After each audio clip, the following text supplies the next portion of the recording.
महाराष्ट्रातला शेतकरी दुधाच्या प्रश्नावरती गेली 1 महिना झालं रस्त्यावरती आंदोलन करत आहे. रयत क्रांती संघटनेच्या माध्यमातूनही ठिकठिकाणी आंदोलन केली. आम्ही दुग्ध आयुक्त कार्यालय पुणे या ठिकाणी मोर्चाही काढलेला होता आणि त्या ठिकाणी आम्ही मागणी केली की शेतकऱ्याला गाईच्या दुधाला प्रति लिटर 5 रुपये अनुदान देण्यात यावं. परंतु काल राज्य सरकारनं 5 रुपयाची घोषणा केली. निश्चितच आम्ही त्या घोषणेचं स्वागत करतो.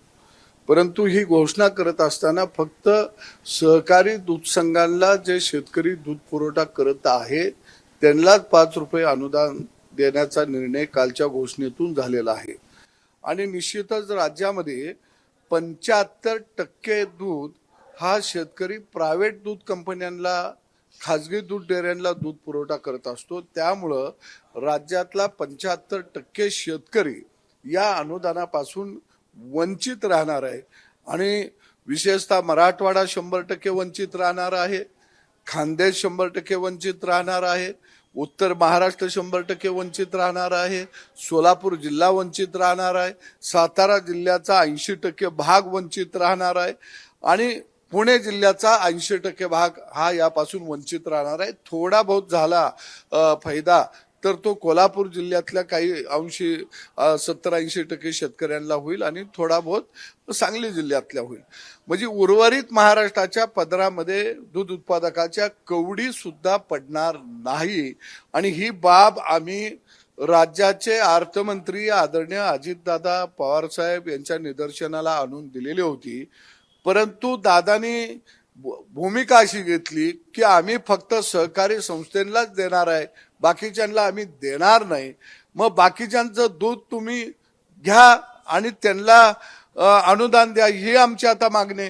म्हणजे बाकीच्यांचं दूधही तुम्ही घेणार नाही आणि त्याला अनुदानापासून वंचित ठेवणार, 1 रुपया देणार नाही. खरं बघितलं तर अजितदादा विरोधी पक्षामध्ये होते त्यावेळी दादानी 6 रुपयाची मागणी दुधाचे भाव पडले त्यावेळी 2018ला केलेली होती प्रति लिटर आणि बुकटीला अनुदान मागितलेलं होतं. आणि तेच दादा आज या ठिकाणी कुबेराचा खजिना घेऊन बसलेले आहेत. ते मात्र शेतकऱ्याच्या पदरामध्ये कवडीवर सुद्धा टाकायला त्यांची मानसिकता नाही. आणि आमदारांना मात्र कोट्यावधीनं गुलाल उधळावा, भंडारा उधळावा, खोबरं एखाद्या देवाच्या पालखीवर उधळावं, तसं कोट्यावधी रुपयाची खिरापत आमदारांना तुम्ही वाटत आहे आणि शेतकऱ्याला द्यायचं म्हणलं की तुमच्या हाताला लकवा भरत आहे. आणि म्हणून निश्चितपणानं कालची जी दुधाची दरवाढ झालेली आहे ते ग्रामीण भागामध्ये एक मन आहे की कोपराला ढोपराला गुळ लावायचा आणि चाटा म्हणायचं. ढोपराचा गुळ चाटायला बी येत नाही आणि खायला बी येत नाही, अशी परिस्थिती महाराष्ट्रातल्या दूध उत्पादक शेतकऱ्याची झालेली आहे. आणि शेतकऱ्यांच्या मनामध्ये आता मोठा असंतोष आहे.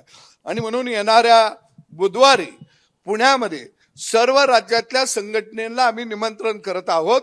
राज्यातल्या सगळ्या संघटना आम्ही पुण्यामध्ये बोलवत आहोत आणि बुधवारी आम्ही पुढील आंदोलनाची घोषणा करत आहोत.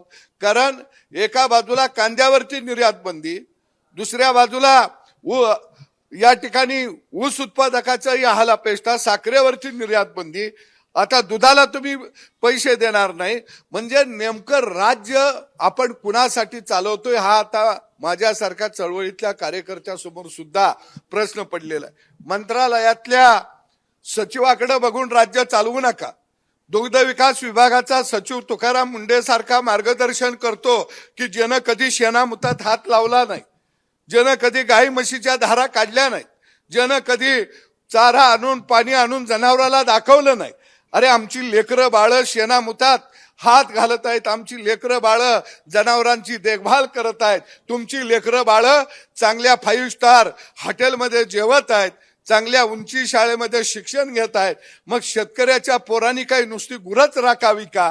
आणि म्हणून माझं सरकारला नम्र आव्हान आहे की तुम्ही तातडीनं याचा फेर विचार करा आणि हे अनुदान राज्यातल्या प्रत्येक दूध उत्पादकाला मिळालं पाहिजे असा निर्णय सरकारनं घ्यावा, ही भूमिका आमची आहे. आणि आम्ही बुधवारी या संदर्भामध्ये सगळ्या संघटना बोलवत आहोत. तुम्ही जर शेतकऱ्याचं खळं लुटायला एक होत असाल तर राज्यातल्या संघटना सुद्धा तुमच्या विरोधात भविष्य काळामध्ये एक होतील आणि निश्चितपणानं तुमच्या या निर्णयाला विरोध करतील. यापूर्वी पण दुधासंदर्भात बऱ्याच बैठका तुम्ही घेतल्या मंत्री महोदयासोबत, अजित पवार आणि तुकाराम मुंढेंचं नाव घेतलेलं आहे. देवेंद्र फडणवीस यांच्या निकट होत्यापैकी तुम्ही एका देवेंद्र फडणवीस तुम्ही तक्रार करणार का अजित पवार आणि तुकाराम मुंढे यांची? निश्चितपणानं मी या राज्याचे मुख्यमंत्री देवेंद्र फडणवीस यांनी 2018 साली दूध उत्पादकांच्या बाबतीमध्ये एक निर्णय घेतलेला होता आणि तो निर्णय क्रांतिकारक आणि ऐतिहासिक होता आणि त्याच निर्णयाची आम्ही मागणी केलेली होती. देवेंद्रजींनी जो 2018ला निर्णय घेतलेला आहे तो निर्णय तुम्ही घ्या. परंतु काय माणसांना सत्ता वर्षानुवर्ष घरात पाणी भरत असती आणि ती सत्तेची हवा मस्तकात गेलेली असते, त्यांना शेतकरी हा सामान्य वाटत असतो आणि म्हणून निश्चितपणानं या बाबतीमध्ये भविष्य काळामध्ये मोठं आंदोलन आम्ही या राज्यामध्ये उभा करू. एबीपी माझा, उघडा डोळे बघा नीट.